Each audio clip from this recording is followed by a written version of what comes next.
Hello and good morning all of you. Daily news के परिवार में एक बार फिर से आप सभी का स्वागत है। जैसा कि आपको पता होगा कि हर सुबह हम आपके लिए 10 महत्वपूर्ण करंट अफेयर लेकर आते हैं और पूरे डिटेल के साथ उसे देखते हैं। और आज का भी करंट अफेयर आ गया, तो चलिए देखते हैं आज के महत्वपूर्ण करंट अफेयर को। पूरे डिटेल के साथ देखेंगे, आप वीडियो के अंत तक बने रहेंगे।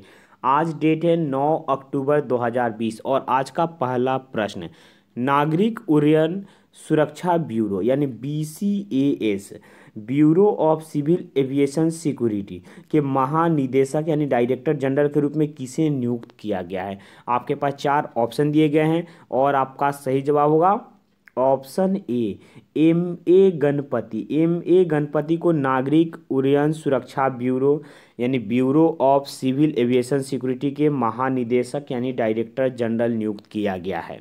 यह एक सीनियर IPS अधिकारी हैं जो 1986 बैच के उत्तराखंड कैडर के एक अधिकारी हैं।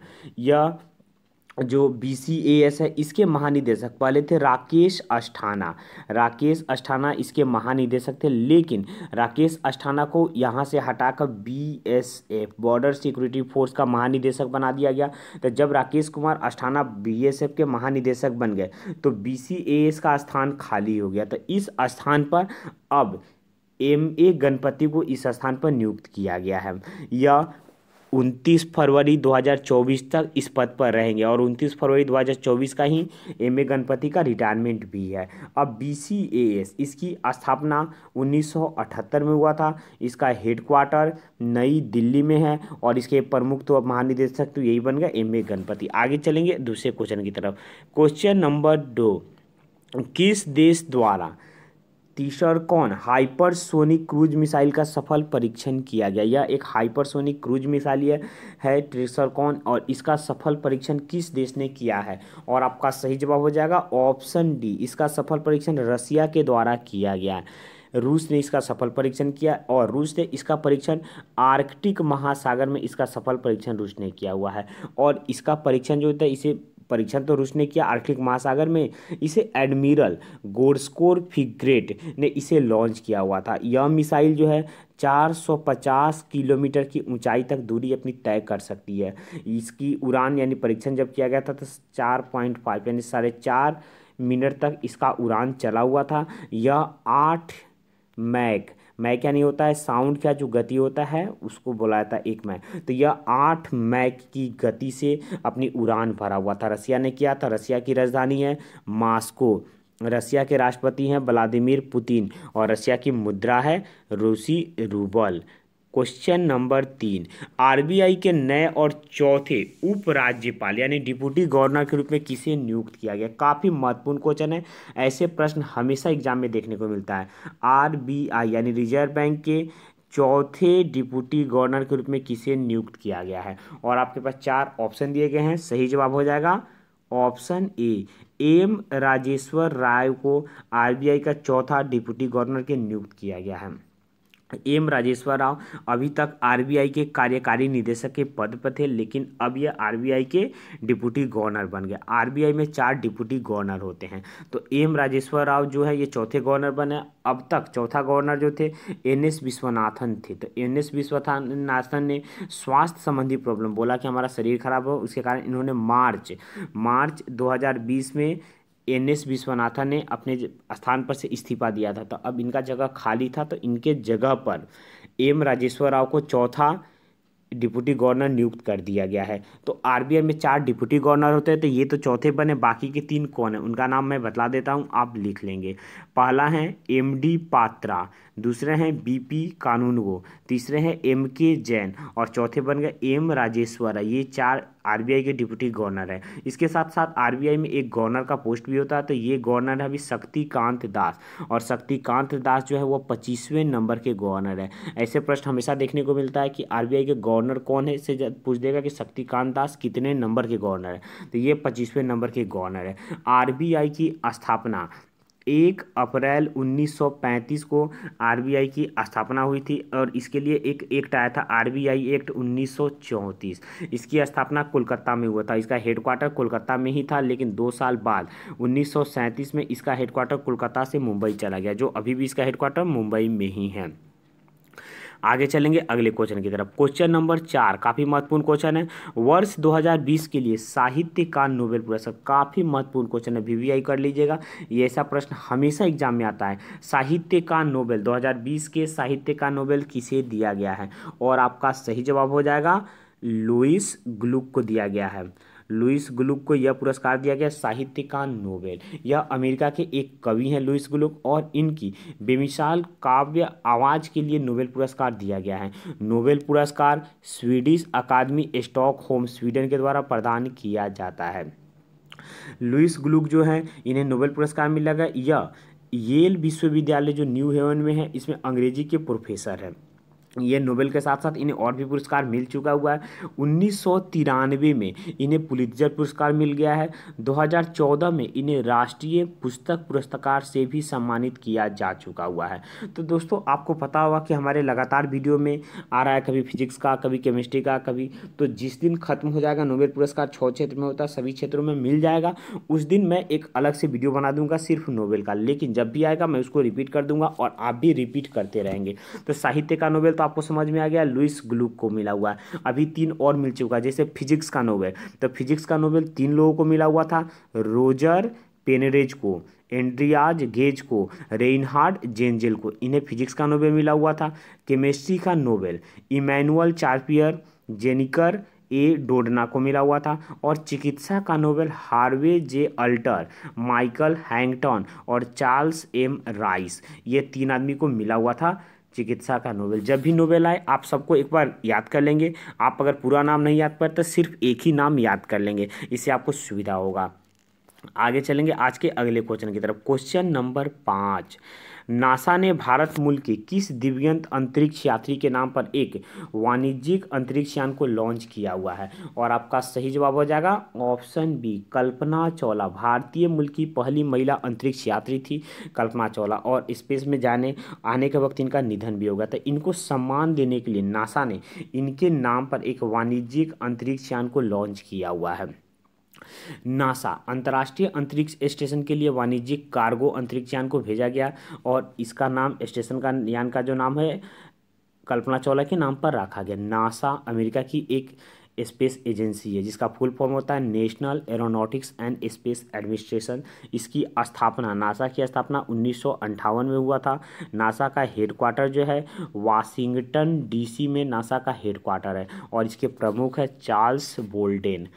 क्वेश्चन नंबर 6, भारतीय स्टेट बैंक के नवनियुक्त अध्यक्ष यानी न्यू चेयरमैन ऑफ एसबीआई कौन होंगे? इसका आपको सही जवाब बताना है, और सही जवाब होगा ऑप्शन डी, दिनेश कुमार खरे। दोस्तों आज का वीडियो काफ़ी महत्वपूर्ण है क्योंकि इसमें बहुत सारे बड़े बड़े ऑर्गेनाइजेशन के प्रमुख का नाम जो एग्जाम में देखने को मिलता है, आज इसमें बहुत सारा नियुक्ति हुई है। तो दिनेश कुमार खरे बन गए एसबीआई के नए चेयरमैन यानी अध्यक्ष एसबीआई के बन गए। यह 3 साल तक एसबीआई के चेयरमैन के पद पर रहेंगे। ये अब तक ग्लोबल बैंकिंग एंड सब्सिडियरीज के प्रभारी निदेशक के रूप में कार्य करते थे, और इनका नाम बैंक बोर्ड ब्यूरो ने 28 अगस्त को ही इनके नाम की सिफारिश की थी। दिनेश कुमार खरे के नाम की सिफारिश की गई थी चेयरमैन के, इनके सिफारिश को मानकर इन्हें चेयरमैन नियुक्त किया गया है। यह रजनीश कुमार की जगह लेंगे। अब तक एसबीआई के चेयरमैन रजनीश कुमार थे। एसबीआई यानी स्टेट बैंक ऑफ इंडिया, इसकी स्थापना 1 जुलाई 1955 को स्टेट बैंक की स्थापना, लेकिन इसका हिस्ट्री काफ़ी खूबसूरत है। 3 प्राचीन बैंक बना हुआ था। एक बना हुआ था बैंक ऑफ कलकत्ता जिसे बैंक ऑफ बंगाल भी बोला था, एक बना था बैंक ऑफ बॉम्बे, और एक बना था बैंक ऑफ मद्रास। यह 3 बैंक जो अंग्रेजों ने बनाया हुआ था अपने कार्य के लिए, लोन संबंधी कार्य, यह तीनों बैंक आपस में मिलकर 1921 में इंपीरियल बैंक ऑफ इंडिया के नाम से एक बन गया। तीनों बैंक मिलकर इंपीरियल बैंक बन गया, और यही इंपीरियल बैंक 1 जुलाई 1955 को एसबीआई के नाम से जाना जाने लगा।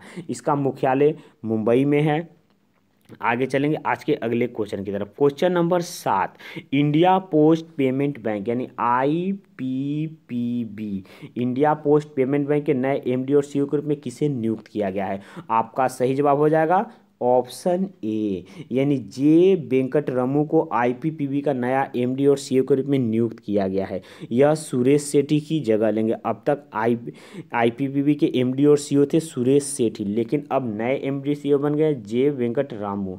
ये अब तक इक्विटीज स्मॉल फाइनेंस बैंक में मुख्य डिजिटल अधिकारी के रूप में कार्यरत थे, लेकिन अब आईपीपीबी के एमडी और सीईओ बन गए। यह 3 वर्ष यानी 2023 तक इस पद पर रहेंगे।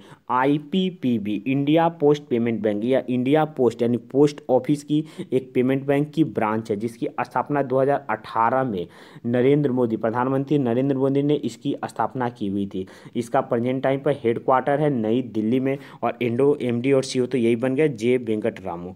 अगला क्वेश्चन देखेंगे, क्वेश्चन नंबर 8, शबाह अल खालिद अल सबाह जिन्होंने हाल ही में अपने पद पर से इस्तीफा दिया, यह किस देश के प्रधानमंत्री थे, यानी किस देश के पीएम थे शबाह अल खालिदा अल हबा जिन्होंने इस्तीफा दिया है। और आपका सही जवाब हो जाएगा ऑप्शन डी, कुवैत के प्रधानमंत्री ने इस्तीफा दे दिया हुआ। 2019 में यह प्रधानमंत्री बने हुए थे और नवंबर 2020 में यहाँ पर आम चुनाव होने वाली थी, लेकिन आम चुनाव से पहले इन्होंने अपने पद से इस्तीफा दे दिया। अब कुवैत में हुआ तो कुवैत की राजधानी है कुवैत सिटी, यहाँ की राजधानी है और यहाँ की मुद्रा है कुवैतियन दिनार, यहाँ की मुद्रा है। आगे चलते हैं अगले क्वेश्चन के लिए। क्वेश्चन नंबर 9, स्वच्छ सुंदर सामुदायिक शौचालय श्रेणी के तहत किस राज्य ने शौचालय श्रेणी के लिए किस राज्य ने राज्य स्तर पर प्रथम स्थान प्राप्त किया हुआ है? और आपका सही जवाब हो जाएगा ऑप्शन ए, गुजरात ने राज्य स्तर पर प्रथम स्थान प्राप्त किया हुआ। गुजरात और यूपी यानी उत्तर प्रदेश ने प्रथम श्रेणी को प्राप्त किया हुआ था। ये किस स्तर का था? यह राज्य स्तर का था। यह पुरस्कार 4 स्तर पर दिया जाता था। एक तो राज्य स्तर पर, तो राज्य स्तर पर गुजरात को दिया गया। इसके बाद जिला स्तर पर दिया गया, तो जिला स्तर पर तमिलनाडु के तिरुनलवेली को दिया गया। तमिलनाडु के तिरुनलवेली जिले हैं उसको जिला स्तर का पुरस्कार दिया गया। ब्लॉक स्तर का पुरस्कार उज्जैन के ख्वाज रौद को ब्लॉक स्तर का पुरस्कार दिया गया और ग्राम यानी गांव स्तर का पुरस्कार तमिलनाडु के चिन्नानूर गांव को दिया गया है। यानी प्रथम अगर राज्य स्तर का आपसे पूछेगा तो आप गुजरात और यूपी बोलेंगे, अगर जिला स्तर का पूछेगा तो तमिलनाडु का तिरुनलवेली बोलेंगे, अगर ब्लॉक स्तर का पूछेगा तो उज्जैन का ख्वाज रौद बोलेंगे, अगर ग्राम स्तर का पूछे तो आप तमिलनाडु का चन्नौर गांव को बोलेंगे। ये किसी भी स्तर का क्वेश्चन पूछा जा सकता है। इसके साथ एक और भी शुरू हुआ था स्वच्छता को लेकर ही, गंदगी मुक्त भारत।